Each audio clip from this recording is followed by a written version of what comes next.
With the volume profiles, mountain and valleys, you can mainly use them for what I work best on stocks, long-term stock analysis, and commodities. You have the mountains and the valleys, and each mountain has a peak and has a valley. So most of the time one mountain has two valleys. Over there, over there, over there, over there, and over there. Yes, this is a valley as well. This is another valley. How do you trade this? The logic behind it, quick repetition, is if price is touching a mountain, we check for trades back in the valley to trade through to the other valley. And then the logic's gonna be this: if we accept another valley as soon as we touch the mountain, we look for long trades in the valley and we look for short trades on the upside of the valley. Let us go through some examples. So as soon as we touch the mountains of the different areas, then the valley is, or the mountain, the high value area is accepted.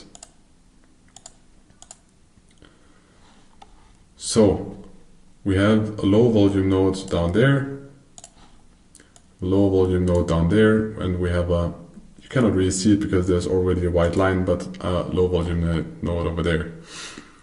And price started to accumulate in this range.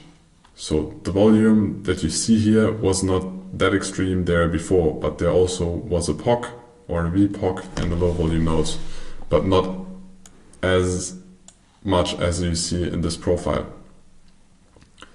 We trade above and we trade below, and we touch the mountain, we trade above, and at some point, most likely at this point, the mountain is already formed. So we would check for a long trade because we are trading in this high volume area and we want to check for a long trade in this low volume area, so in this valley, and we want to check for a short trade in this valley. So we'll check for a long trade here and get stopped out, because either we wait for a setup, then most likely we did not get an entry, or we just put stop loss maybe in the next value area, but then the risk to reward would be too bad, because then we enter here, we have our stop loss in the next mountain, and the take profit here, maybe that's a risk to reward of 1, which is too bad. So we would check for a setup, maybe get stopped out, we break back in, but the break in also is very fast. Either we get a P and we can scale in with that, or we don't, or we miss the entry. So where do we check next for a trade? We accepted the new area again, and then we will look for a short trade on the upside, on the valley on top. So we'll check for a short trade over there. Again, either P setup, B setup, confirmation with finished auction. So we check and trade to the downside. We did not reach our take profit fully, but we most likely took partials on the POC or VPOC, and then we break out. Then we spend some time outside. We can check for a retest. So maybe we got a short because we checked for another short entry over here. So we got a loss. And now we are going to price discovery. So at some point here, there will be a new mountain. There will be a new high volume area. There will be a new valley.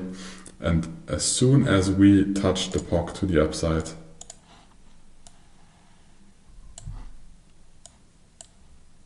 then we can check for long trades in this valley and continue for long trades. Or we retest this valley, and most likely we'll continue to the upside, or we will break back in to this valley and check for short trades on the valley on the top side.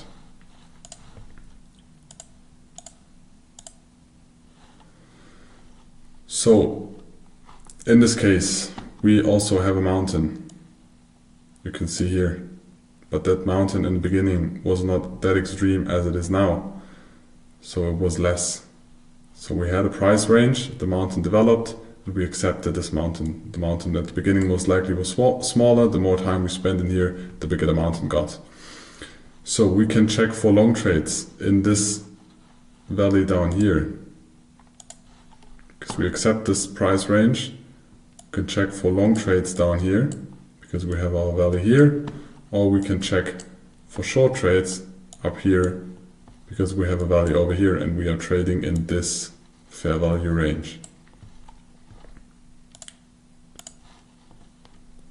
So we trade to the POC, to the mountain, then we go back to the valley, and at this point we will check for a short trade.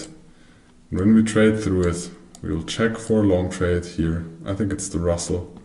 We'll check for a long trade down here to trade again to the other side.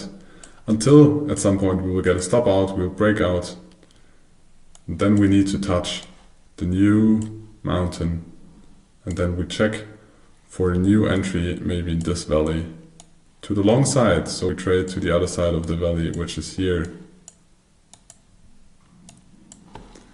I hope you understood the logic, because we'll now go to an example for the last one, the business zones.